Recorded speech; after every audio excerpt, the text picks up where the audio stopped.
Hello, boys and girls.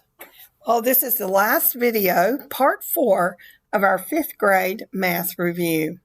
Have paper and pencil ready to solve your problems, and we'll review the last of our 5th grade problems.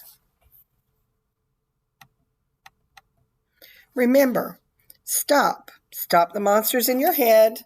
Stop the negative self-talk. Quit telling yourself you cannot do it, because you can do anything that you put your mind to. Breathe. Take a minute and breathe deeply. Calm yourself down. Go. Keep on trucking. Work hard and push through the anxiety. So remember, stop. Take a deep cleansing breath. And then let's go and do some math.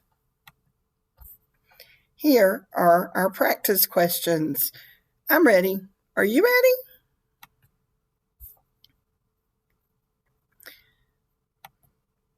So, here we have a line plot. Student time spent on homework. It begins at 0 and it goes up to 2.5 hours. And if you look, we have X's that have been plotted on the line plot. This line plot above represents a class of students' reported time spent on homework. So, which of the following statements is not true? So be careful. They're looking for the statement that is not true. A, one student spent 0 hours on homework. B, there are 20 students in the class. C, 4 students spent 30 minutes on homework. Or D, 5 students spent greater than 1 hour on homework. So pause the video, look at the line plot, answer those questions and mark them true or false, and find out which statement is false, not true. Then start your video again and we'll check your answers. Okay, here's the answers to the line plot question. A, one student spent 0 hours on homework. So if you find 0 on the line plot, there is one X above 0. So that statement is true. One student spent no time doing homework. There are 20 students in the class. Well, to determine whether this is true or not, count each X on the line plot. If you count each X on the line plot, you will find 20 X's, which means there are 20 students in the class. C, 4 students spent 30 minutes on homework. All right, look for 30 minutes. Well, we know that 30 minutes is half an hour. So look at half an hour. There are 3 X's above half an hour, not 4. So 3 students spent 30 minutes on homework. So that statement is false. 4 students did not spend 30 minutes on homework. And then look at D. Never stop working out just because you think you found the answer, because you might find out you made a simple mistake. So D, 5 students spent greater than 1 hour on homework. So you would look at your X's after the number 1. Do not count 1. They want to know greater than 1 hour. There are 1, 2, 3, 4, 5 X's. So 5 students did spend more than 1 hour on homework. So that statement is true. So the correct answer would be C. The false statement is 4 students spent 30 minutes on homework. Number 39. If the height of the figure below is 5 cubic inches, what is the volume of the rectangular prism in cubic inches? A, 15 cubic inches. B, 75 cubic inches. C, 125 cubic inches. Or D, 200 cubic inches. Pause the video, solve your problem, and once you're done, start your video again and we'll check your answer.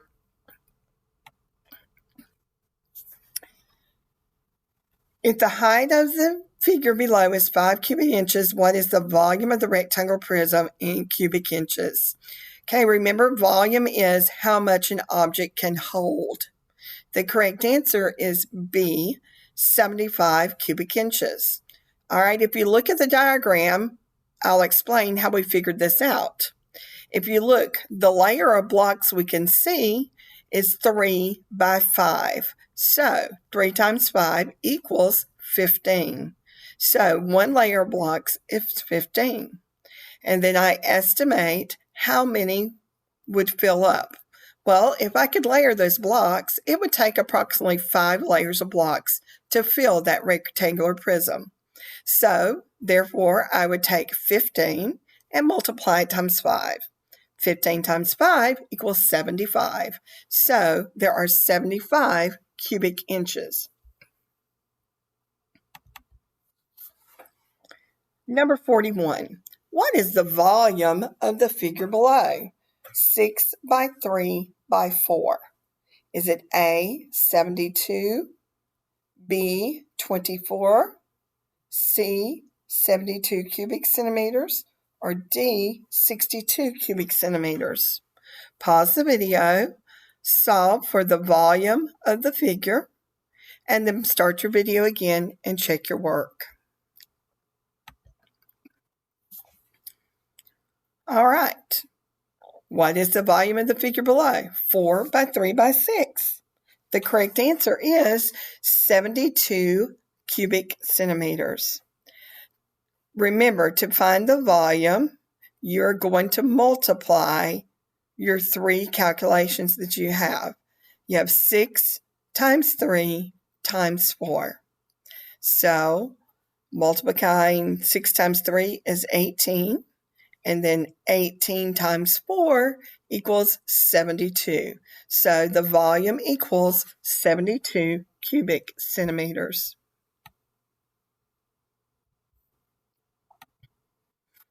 All right, number 42. Point M is 3 units away from the origin on the x-axis. What would be the coordinates of point M? Would be A, 3, 0, B, 0, 3, C, 3, 3, or D, 3, 1. Pause the video. Think about, and if you need to draw out a picture to help you, do that. Solve for your answer that you think is correct. And then start again and check your answer. All right, the correct answer is A, 3, 0. Now remember, the origin on the x-axis where the x and the y-axis meets is always 0. Point M is 3 units over or 3 units away from the x-axis.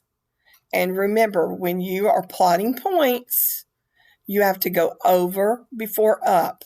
I tell my kids all the time to remember their ABCs or alphabetical order. O comes before U, so over and up. Or if you like to think of it as an athlete, you have to run before you can jump. So you have to run over and then jump up. So if either of those works for us, we think about it. We start at the corner of the x-axis. We have to move over 3 units. And then we're not going up anywhere because the origin is 0. So the correct answer is 3, 0.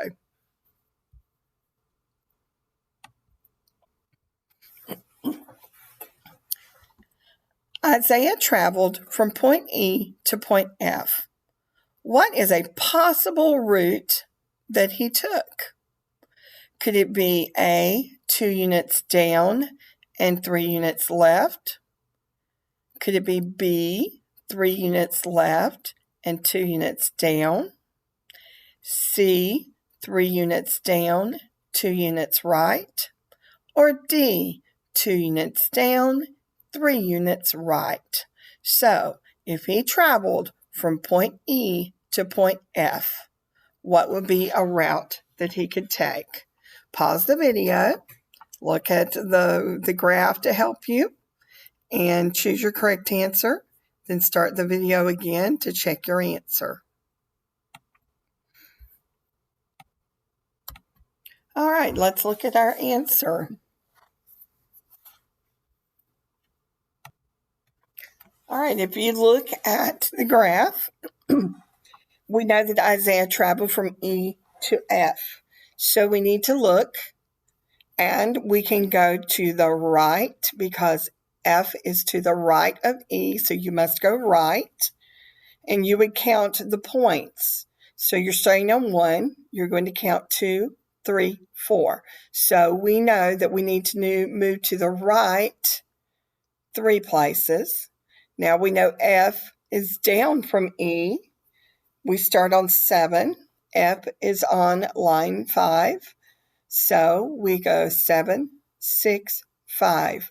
We counted down 2. So we know that we have to go to the right 3. We need to go down 2. So we look at our answer choices, and the only choice that would match up would be D. 2 units down, 3 units to the right, as being a possible correct answer. Number 44. What kinds of shapes are also all rectangles? So when you are classifying 2D figures, what kind of shapes would always fall into the category of also being all rectangles? A, parallelograms, B, quadrilaterals, C, rhombuses, or D, squares? Pause your video, think about your answer, and choose your answer, and then start your video again to check your answer.